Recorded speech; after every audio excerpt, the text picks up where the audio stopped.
नमस्कार दोस्तों, आज मैं हूँ रोहिणी के साथ। रोहिणी हमारी इस प्रिंसेस का नाम है और उसके नए नए बने बने मम्मी पापा के साथ पुष्पलता के साथ और उनके हस्बैंड के साथ। और इनकी जर्नी के बारे में पहले इन्हीं से जानते हैं। मैम, हम लोग जब शादी हुई तो उसके बाद ही हम लोगों ने सोचा था कि हमारे पास आ जाए बेबी, लेकिन काफ़ी ट्राई करने के बाद बेबी नहीं आ रहा था। तो हम काफ़ी परेशान भी थे, सोच भी रहे थे कि आ जाए। एलोपैथी में भी दिखाया तो वहाँ पे भी मुझे डॉक्टर ने सीधे आईवीएफ के लिए सजेस्ट किया था। हालांकि मैं आईवीएफ के लिए जाना नहीं चाहती थी, तो मुझे फ्रेंड ने बताया था यहाँ आपके लिए।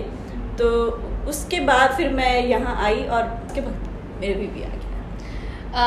आप कुछ बोलना चाहेंगे? पुष्पलता की जर्नी ऐसी है कि शादी को कम समय हुआ था, लेकिन एज फैक्टर बहुत ज़्यादा था। एज इनकी 36 थी जब ये हमारे पास आई थी। और एज की वजह से, जैसा हम बोलते हैं, 35 प्लस होने के बाद एग क्वालिटी में इम्पैक्ट आ जाता है। और इनका LH हार्मोन काफ़ी हाई था, डेट वॉज 30 प्लस।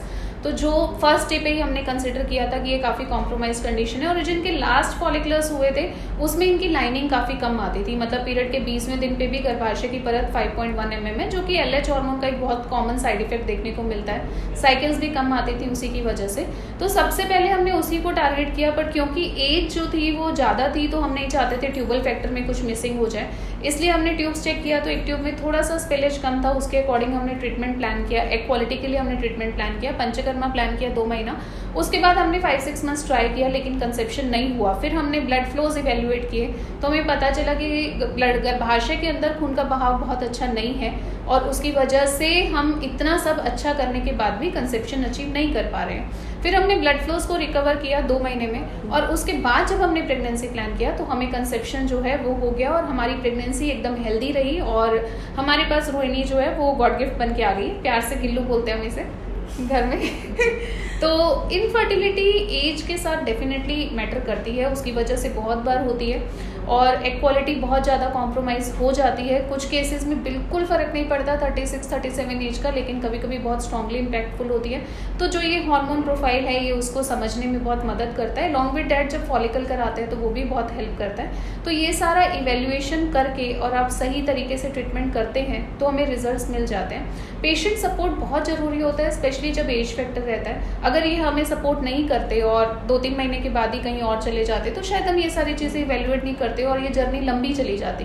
लेकिन पेशेंट का विश्वास हम पर था, तो हमने अपनी तरफ से पूरी कोशिश की, और जेन्युइनली इन्होंने भी बहुत मेहनत की। बीइंग अ टीचर ऑल्सो इन्होंने बहुत मेहनत करी, और उसी का रिजल्टेंट है कि एज के साथ भी LH इतना हाई होने के बावजूद हम सब चीज़ों को रिकवर कर पाए। गर्भाशय की स्थिति में जो चेंजेस आ रहे थे विद द एज फैक्टर, हम उनको रिकवर कर पाए और हमें प्यारी से प्रिंसेस मिल गई। और होपफुली यही सलाह भी है इनको कि सेकंड भी जल्दी प्लान कर लेना चाहिए कंसिडरिंग एज फैक्टर। तो लेकिन एज है इसलिए IVF करना है ऐसा ज़रूरी नहीं है, या जैसे इनको डॉक्टर ने बोला कि आप IVF ही करा लो बिकॉज हार्मोन्स अच्छे नहीं हैं, वो भी ज़रूरी नहीं है। आप नेचुरल तरीके से with the age factor conceive कर सकते हैं अगर हम सही वैल्यूएशन करके सही जजमेंट के हिसाब से ट्रीटमेंट लेते हैं। और अगर ट्रीटमेंट के बाद कंसेप्शन में रिजल्ट नहीं मिलते तो बाकी फैक्टर्स को भी इवेल्युएट करते हैं और उसके हिसाब से आगे बढ़ते हैं। तो ऐसी समस्या है तो आप ऐसे नहीं सोचिए कि अब तो IVF ही सॉल्यूशन है। आप नेचुरल तरीके से भी कंसीव कर सकते हैं। और अगर आप IVF भी प्लान कर रहे हैं तो भी मैं यही कहूँगी कि पहले अपनी प्रिपरेशन जरूर करें। IVF के लिए भी बेसिक रिक्वायरमेंट्स जरूरी है, जैसे लाइनिंग बहुत इंपॉर्टेंट है। तो अगर ऐसी स्थिति है, ब्लड फ्लोज है वो बहुत इंपॉर्टेंट है, ऐसी स्थिति है और आप IVF कराते रहेंगे तो वो भी फेलियर ही देगा। तो अगर आप बहुत जल्दी में और IVF करना चाहते हैं तो भी गर्भाशय की स्थिति को जरूर इवेल्युएट करें और उसको ठीक करके फिर प्रोसीड करें।